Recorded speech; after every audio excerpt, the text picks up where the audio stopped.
Asfaltno bazo v Pirešici kupilo podjetje Remont. Komunalno podjetje Velenje in termoelektrarna Šoštanj še naprej v slepi ulici. Prvo fazo protipoplavnih ukrepov bodo zaključili do konca leta. Šentjurski košarkarji začeli priprave na novo sezono. Dober dan, spoštovane gledalke, cenjeni gledalci televizije Celje v informativni oddaji Dogodki dneva. Asfaltno bazo v Veliki Pirešici je na drugi dražbi za 3,3 milijona evrov kupilo celjsko gradbeno podjetje Remont. Asfaltna baza je bila del stečajne mase podjetja CM Celje. Od njegovega stečaja je bilo najemnik baze podjetje Voc Celje, ki je imelo stečajno upraviteljico Mileno Sisinger najemno pogodbo, ki se je konec julija iztekla. Voc je bil na prvi dražbi januarja letos edini dražitelj, na drugi pa je za nakup ponudil 100 tisoč evrov manj od Remonta. Stečaj celjskega gradbinca CM Celje se je začel pred 3 leti, večino njegovih nepremičnin pa je stečajna upraviteljica Milena Sisinger že uspela prodati. Za prodajo je ostalo še nekaj manjših stanovanj v Rogaški Slatini, poslovni kompleks na Lavi ter lokali v severni tribuni celjskega nogometnega stadiona. Jeseni Sisingerjeva napoveduje tudi četrto dražbo kamnoloma v Veliki Pirešici, ki so ga doslej skušali prodati že 3-krat. Dogovora med komunalnim podjetjem Velenje in termoelektrarno Šoštanj o toplotni oskrbi Šaleške doline v letošnji kurilni sezoni še ni. Pogajalski skupini se bosta znova sestali prihodnji teden. Župan mestne občine Velenje Bojan Kontič je o nastali situaciji že obvestil predsednika vlade Mira Cerarja. Na današnji novinarski konferenci pa je svoje poglede na dogajanje in razlog za dvig cene predstavilo tudi vodstvo Teša. V termoelektrarni Šoštanj pravijo, da pogovori še tečejo in da podrobnosti do dokončnega dogovora ne morejo predstaviti, saj gre pri obeh straneh zaenkrat le za predloge. In dodajajo, da bi morala biti nova pogodba sklenjena že pred časom. Je pa že sama pogodba odprta zadnjih 6 let. Veste, da zadnji aneks je bil podpisan leta 2009. Kaj se je dogajalo v mestnem času, težko komentiram, zakaj se te zadeve niso prej uredile. Sami pa veste, vsaj nekateri, da so moji predhodniki zadevo skušali urediti že v lanskem letu, podali predlog nove pogodbe za novo ceno, vendar je bil ta zavrnjen. Prav višja cena je eden izmed glavnih razlogov, da komunalno podjetje Velenje ne želi podpisati nove pogodbe. Po njihovem bi cena morala biti celo nižja kot v preteklosti, a se v Tešu s tem ne strinjajo. Kar se tiče pa cene, je pa postavljena tako, kot izhaja iz določitve oziroma metodologije, ki jo je sprejel svet Agencije za energijo. Tukaj moram poudariti, da ni naš namen, da ne bi zagotavljali toplote. Želimo urediti odnos med Tešem in pa komunalnim podjetjem Velenje. Za velenjsko občino in komunalno podjetje je sporen tudi zimski remont bloka 5. Ob morebitnem izpadu bloka 6, ki bo takrat najverjetneje edini delujoči blok v termoelektrarni, bi lahko Šaleška dolina za več ur ali celo dni ostala brez toplotne oskrbe. Kar se tiče remonta bloka 5, je zadeva jasna. S 1.1.2016 blok 5 pod trenutnimi pogoji ne more obratovati. Emisije, ki jih emitira blok 5, bodo previsoke. To je bilo jasno znano že z uvedbo JED direktive. Investicije so bile planirane, vendar ne realizirane. Blok 6 imamo v načrtu, da bo normalno obratoval. Seveda pa nihče ne more napovedati trenutkov, ko lahko pride do izpada. In to je treba, na ta tveganje moramo biti pripravljeni.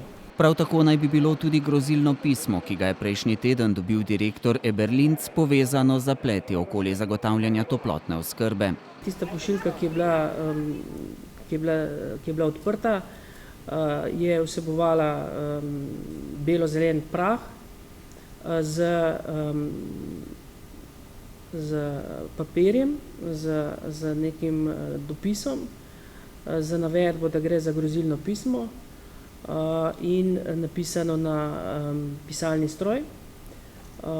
In vsebinsko, tisto, kar sem uspel preveriti, ker pa smo zadeve predali policiji, da gre v smeri ogrevanja. Velenjski župan Bojan Kontič pa je v teh dneh pisal tudi premijeju. V pismu opozarja na nastalo situacijo in Mira Cerarja prosi, naj pomaga razrešiti nastale zaplete. Poudarja tudi, da direktiva o industrijskih emisijah še ni prenesena v slovenski pravni red. Prav slednja bi za blok 4 termoelektrarne Šoštanj omogočila izjemo in podaljšano delovanje. S tem bi bila nemotena oskrba s toploto in toplo vodo vsaj za nekaj časa rešena. Na Ministrstvu za okolje in prostor zagotavljajo, da bodo projekt zagotavljanja poplavne varnosti na porečju Savinje zaključili do konca letošnjega leta. Trenutno dela izvajajo na Hudinji, Vzhodni Ložnici in Ljubečni, z deli pa so že zaključili v Laškem, Lučah ter na Voglajni. Zaradi težav s pridobivanjem zemljišč ne bodo uspeli zgraditi suhega zadrževalnika na Ljubečni ter načrtovane rešitve zalednih vod v naselju Lisce. Začetek izvedbe del druge faze projekta je odvisen predvsem od razpoložljivih finančnih sredstev v perspektivi 2014-2020. Sicer pa naj bi v drugo fazo vključili projekte, za katere bo izdelana hidrološka študija pokazala potrebo, da jih je na porečju Savinje za poplavno varnost tamkajšnjih prebivalcev nujno izvesti.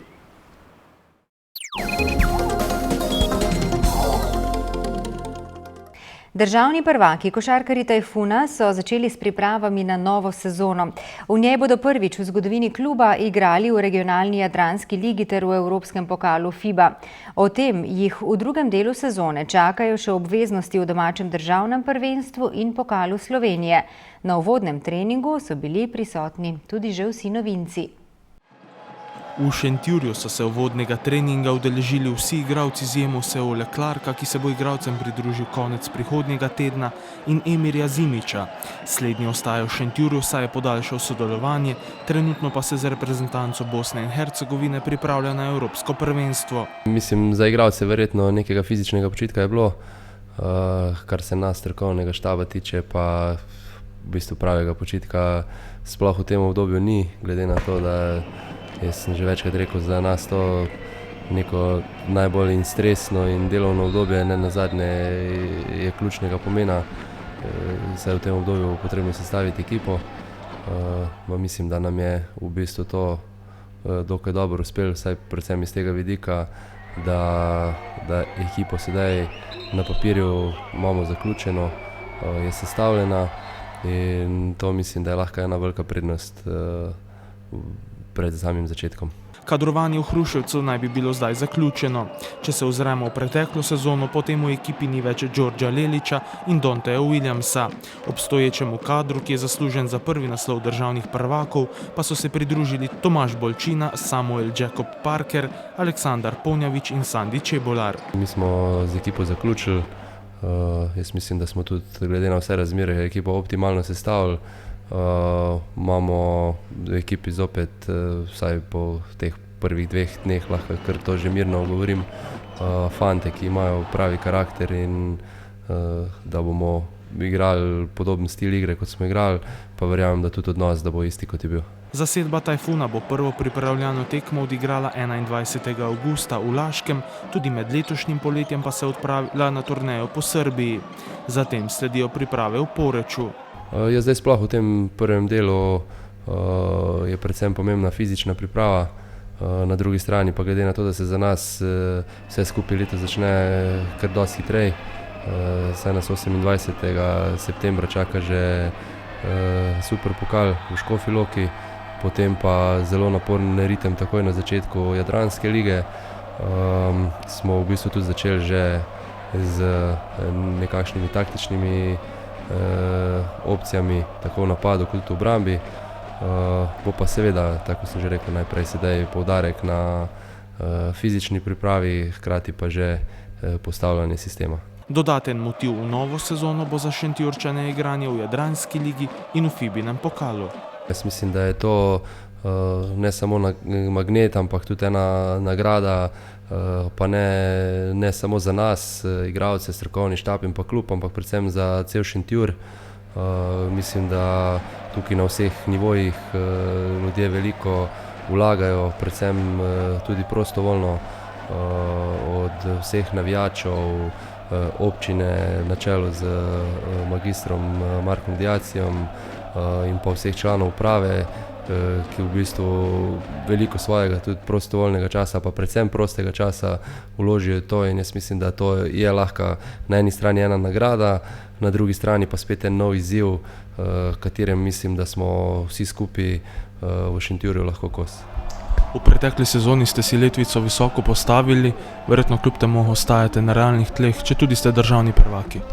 Ja, sigurno, jaz tudi vedno govorim, to zdaj, mi smo v bistvu državni prvaki še vedno aktualni, dokler naslednje ne bo postal, ampak na drugi strani to je dogodek, ki se je že zgodil. Mi smo državni prvaki od zdaj naprej samo še na papirju, za nas od ponedeljka naprej se je vse začelo znova. To so v bistvu nove priložnosti za dokazovanje, nove priložnosti za potrjevanje vsega tega, kar se je dogajalo. Kar se pa rezultatov tiče, pa normalno ostajamo trdo na tleh, gremo korak za korakom in bomo videli, kam nas bo to na koncu pripeljalo.